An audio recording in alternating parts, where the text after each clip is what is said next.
นี่เราครับไม่กดเมียมาครับมีหันยกล้อเลยยกล้อข้ามต้นไม้เลย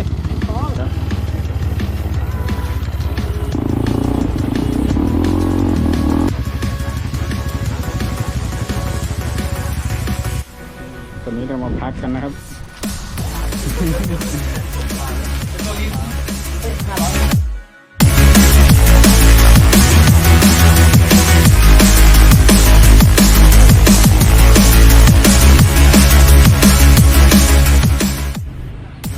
นี่ครับเราเวลากินข้าวนั่งห่างกัน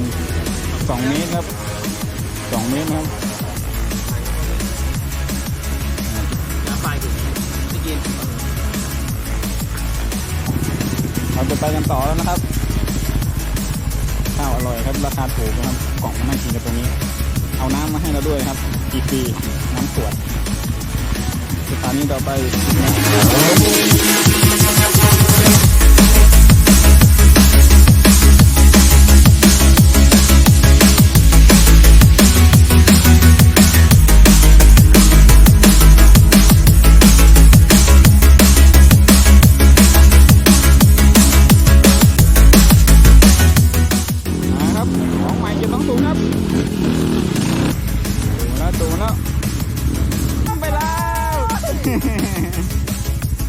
ทำเป็นลิงไปได้ครับคุณบอก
เดอร์ไหม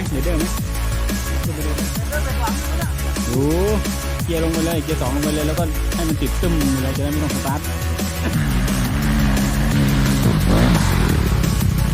ชินเบรก